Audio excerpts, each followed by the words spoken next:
Você é diabético e tem dia que não consegue sair da cama devido à indisposição, cansaço? Nesse vídeo eu vou falar para você, contar uma história de uma pessoa muito querida que é a minha avó, que uma das dores que ela tinha dentro do tratamento era esse. Então, meu nome é Irlena, eu sou médica endocrinologista e eu ajudo a cuidar do seu diabetes.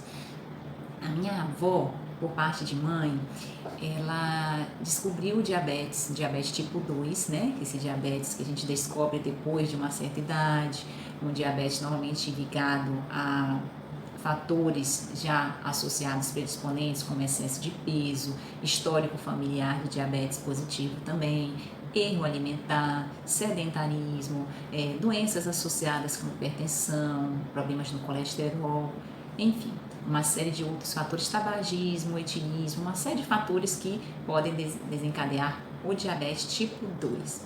A minha avó, ela tinha esse diagnóstico de diabetes desde 52 anos, mais ou menos, e ela usou insulina durante 30 anos da vida dela, um pouco mais de 30 anos, tá? E ela tinha uma queixa, ela era acompanhada sempre por endocrinologista, e ela tinha uma queixa de, às vezes, mesmo com a glicose tá melhor controlada, de às vezes algum dia ou outro, de se sentir indisposta, mais cansada, para levantar, para seguir o dia.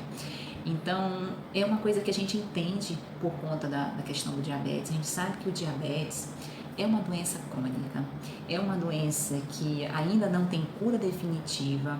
Muitos pacientes que conseguem uma perda de peso, né, de 10%, às vezes um sucesso maior de 15% do peso corporal, esses pacientes, alguns são candidatos, inclusive, a remitir o diabetes, a não ter diabetes, a deixar esse diabetes, vamos dizer, em stand-by, dormindo por um certo período, porque está muito associada essa questão do peso, né?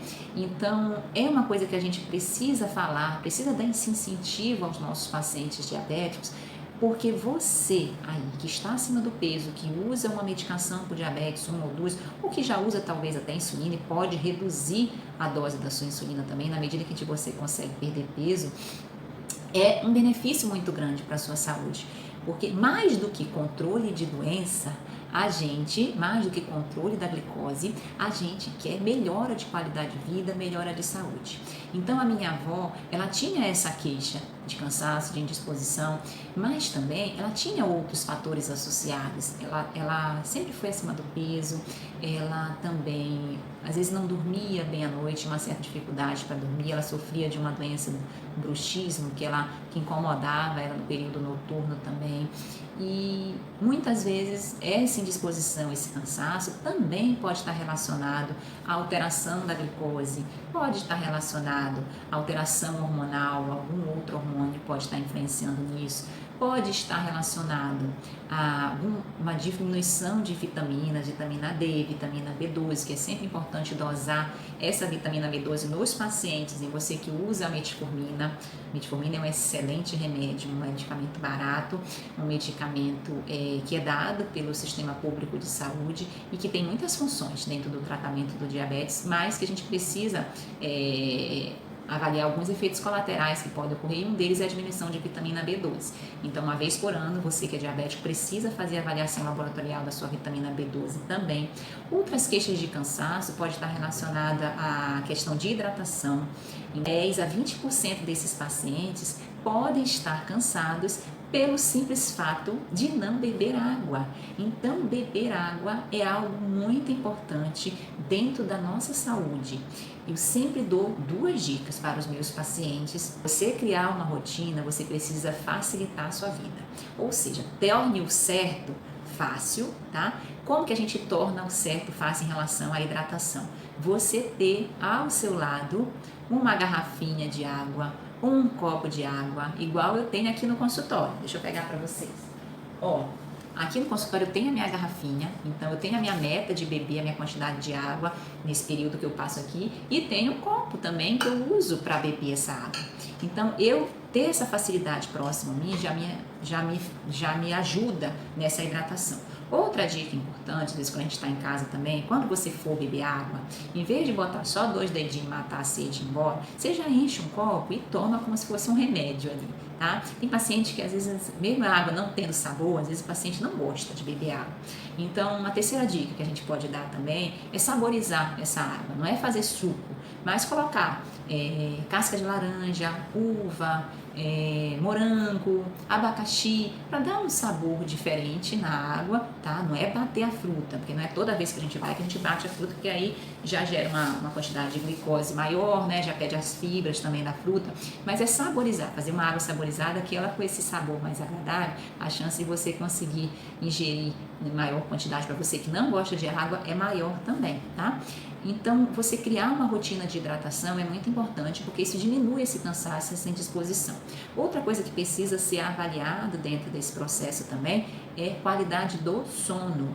Você dormir bem à noite está diretamente relacionado à sua saúde do dia seguinte. Tá? Então, tanto o fato de você acordar indisposto, acordar cansado, acordar também às vezes no decorrer do dia querendo comer coisas não saudáveis, não pelo fato de você estar com fome, mas pelo fato de você estar com vontade de comer aquele alimento específico.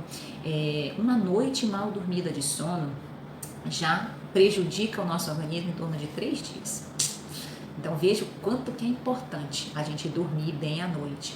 Tem algumas dicas de higiene do sono que a gente dá. Eu tenho um vídeo que eu já postei no canal, eu vou deixar o link dele aqui em cima para vocês que estão me ouvindo pelo YouTube, para que vocês possam colocar em prática essa rotina. Uma das dicas importantes é a gente tirar essa tecnologia de computador, celular e televisão pelo menos 1 hora antes do nosso horário programado de dormir, para que a gente consiga ativar o nosso hormônio do sono, que é a melatonina. A melatonina é o popular hormônio do sono e ele é ativado quando o nosso organismo está no escuro. Não é à toa que o sol vai embora e vem a escuridão da noite. Aí, para você criar esse clima também, já vai reduzindo a luminosidade dentro de casa e evitar realmente essa tecnologia, essa luz de LED dos aparelhos, ele não ajuda nessa questão da ativação do hormônio. Criar um ambiente confortável para você no seu lar, no seu quarto, tá? Se possível, com uma temperatura agradável, com os lençóis também limpinhos. Às vezes tem gente que usa lavanda, tá? Lavanda é importante às vezes para criar o clima do sono, ajuda nessa questão do sono também. Então você respinga, é um óleo essencial que você pode respingar no seu travesseiro, no seu lençol, pouquinho, tá? Não é muito não, pouquinho, para que também lhe ajude nesse processo do sono. E um autocuidado também, que eu vou dizer uma coisa para vocês, eu não gostava de chá, tá? Não gostava. Meu esposo gosta muito de chá. E aí, nessa mudança, né, de hábitos que a gente está sempre aprimorando, sempre procurando melhorar, eu passei a introduzir o chá na minha rotina. Então, quando ele tomava, eu ia lá e provava um pouquinho. Até que hoje eu consigo. Então, tem alguns chás que eles ajudam a gente a dormir melhor à noite também. Por exemplo, chá de maracujá, o chá de passiflora, chá de melissa, erva doce. Eu gosto muito da mistura desses sabores com abacaxi. O abacaxi vamos dizer, um tchan assim no chá, eu acho muito gostoso, acho muito interessante. Então, assim, se criar uma rotina sua é muito interessante, é muito importante. Eu também, recente, eu li um livro chamado O Milagre da Manhã. E nesse livro ele conta, só a leitura por si só já vale muito a pena, independente se você vai acordar mais cedo ou não. Na minha vida inteira, eu ouvi, desde a minha infância, que eu era ruim de dormir. Sempre fui ruim de dormir. Quando eu era bebê, o meu pai me embalava na rede, né? Eu sou do materno, eu sou paraense do materno, a gente usa muito rede com as crianças. E aí meu pai me embalava na rede até 2, 3 horas da manhã, tadinho. Então eu sempre tive essa dificuldade de dormir e às vezes eu já também embuti isso dentro do meu pensamento e nunca tive facilidade para dormir à noite, tá? Então o fato de eu pensar assim também eu acho que me ajudou a não dormir bem. Quando eu estudei para o meu vestibular, eu sempre estudava no período noturno, até 2, 3 horas da manhã, até a hora que eu caísse de sono e ia dormir. Mas enfim, depois que eu li o Milagre da Manhã, eu adotei uma prática de eu acordar mais cedo, 6:30 da manhã. É um horário onde eu acordo também, as crianças ainda estão dormindo, e eu consigo ter uma rotina minha, uma rotina onde eu faço um pouquinho de meditação, um pouquinho de oração e agradecimento. Já ativo, faço coisa de 15 minutos de exercício, 20 minutos, para que eu ative o meu corpo também. Tomo um café com calma, leio um livro, eu também leio um livro, e por coincidência, e claro que não é coincidência, eu passei a dormir melhor à noite. Então, aquela regra básica que os pais da gente sempre falam é que se a gente acorda cedo, a gente também dorme cedo e muitas vezes dorme melhor. Então, é uma outra dica que eu deixo para vocês para melhorar esse cansaço, essa indisposição do dia. Mas você que é diabético e que sente isso no dia a dia, é interessante você conversar isso com o médico que lhe acompanha, tirar suas dúvidas, fazer os seus questionamentos, porque há como você controlar o seu diabetes, sim, tá certo? Você pode viver com o seu diabetes de maneira harmoniosa, de maneira prazerosa, trazer essa doença para próximo de você e tratá-la como um amigo para que você consiga ter uma qualidade de vida melhor. Tá? A gente sabe que existe muito preconceito ainda em relação ao diabetes, existe muito a questão de não aceitação da doença, mas é muito importante a gente ter essa autoconsciência e nos proporcionar, e ser gentil com a gente, nos proporcionar uma saúde melhor. Já que a doença está aí, a gente pode cuidar dela melhor, para que a gente evite as dores de complicações, dores de uma hipoglicemia, dores de um acidente em virtude do diabetes. Enfim, tem muita coisa que a gente pode evitar. A gente vai falar muito, a gente já falou muito, a gente vai sempre estar aqui falando muito com você sobre o diabetes, sobre essa maneira como a gente pode pensar nela, numa doença de forma positiva, para que você tenha emoções positivas também e, consequente, atitudes positivas em relação à sua doença, porque assim você consegue ter o melhor controle. Então, voltando para minha avózinha lá, ela faleceu aos 84 anos, não devido ao diabetes, tá certo?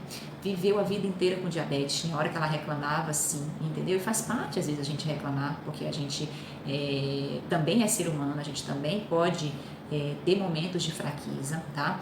Mas ela nunca deixou de usar as medicações, ela nunca deixou de fazer o acompanhamento, ela se cuidava, comia uma besteirinha de vez em quando, porque também faz parte, entendeu? Era um pouco rebelde nesse sentido alimentar, mas usando os medicamentos, procurando mudar hábitos, ela conseguiu viver com o diabetes de uma maneira harmoniosa, tá? De forma que ela faleceu sem complicações da doença. Então, essa mensagem positiva que a gente precisa passar é muito importante. Se acompanhe de profissionais que ajudem você dentro desse processo e que você já se acompanhe de pessoas que te ajudem também dentro desse processo de melhora do controle da sua glicose, de melhora da sua saúde, de melhora da sua vida. É possível. Acredite, tenha fé e siga em frente. Um forte abraço, contem conosco, vamos juntos. Tchau, tchau.